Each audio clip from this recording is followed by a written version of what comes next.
All right, today we're going to talk about exponential growth and decay. And what we're talking about is when we are adding the same amount of growth every month, every year, every time, whatever. And we have this nice formula right here that I want you to put a box around because that formula is what we follow. And it's not a real hard formula. It's really just the same idea as when we did percents in the fall. For example, in the fall, if you bought a shirt for 30 bucks and there was 7% tax,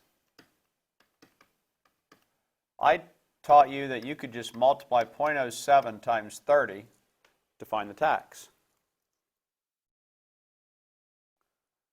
And the tax was $2.10. So then, what was the total price of the shirt? Didn't I have to do 30 plus the $2.10? Right? And I would get $32.10. Now, what maybe you didn't understand real well is that this is 107% of this. It's 7% more than the total. If you add 7% onto something that's all there, don't you have 107% of it? Take your calculator right now and do 1.07 times 30. If you take your calculator and do 1.07 times 30, you're going to get the same thing we got. You're going to get $32.10. And that's all that's happening with this exponential growth formula, is we're adding on a percentage, but because it's happening over and over again, we have a variable. So our formula is y equals a times 1 plus r to the x. That's the formula that's over there.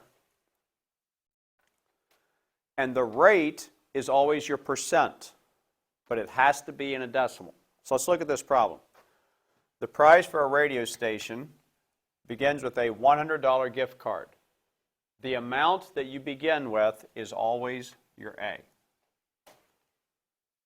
Whatever you start with is always your A. So now I have y equals 100 times.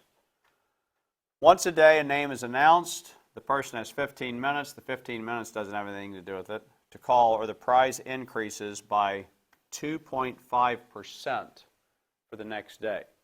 There's my percent. That is my R. Okay.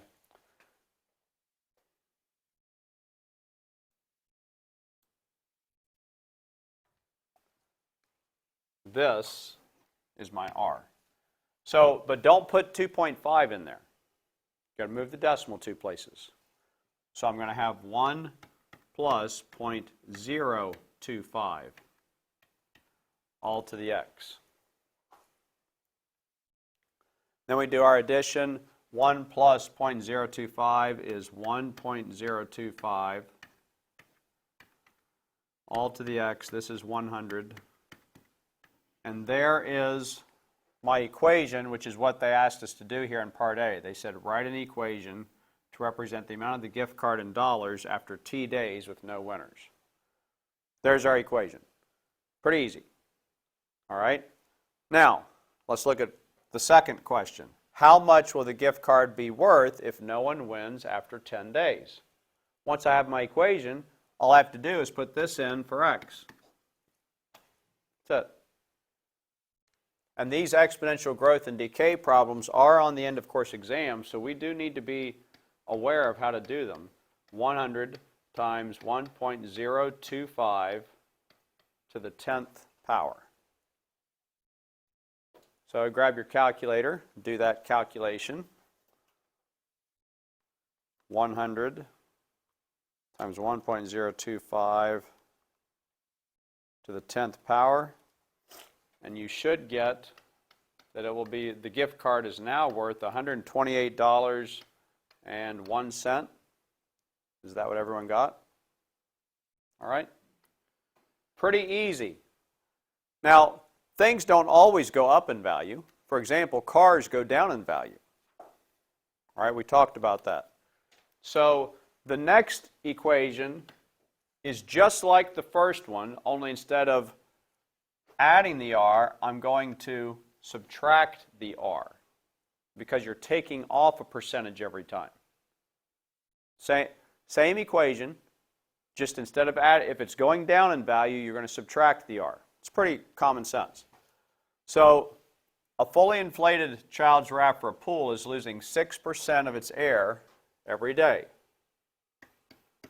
So let's start with our base formula, y equals a times 1 minus r to the x.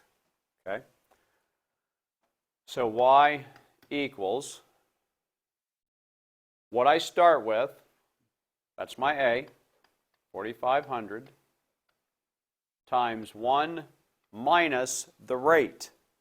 The rate is the percent in decimal form. So it's not 6.6, it's 0.066. All to the x. So now, if I'm part A, letter A said to write an equation represent the loss of air, let's clean this up. Y equals 4,500 times, grab your calculator, what's 1 minus 0.066?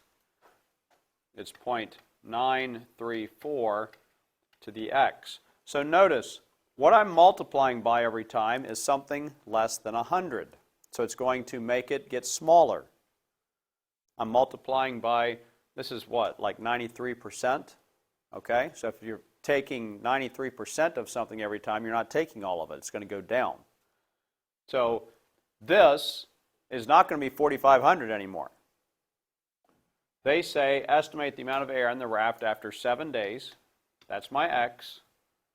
So I should expect this amount of air to go down, 0.934 to the 7th power. So we plug that into the calculator, 4,500 times, in parentheses, 0.934, all to the 7th power. And now the raft has less, 2,790.23 cubic inches of air. It has decreased. So when you see this thing decay, you're thinking decrease or going down. All right? So once again, the two formulas are pretty easy. On one of them, I subtract the r, and on the other one, I add the r.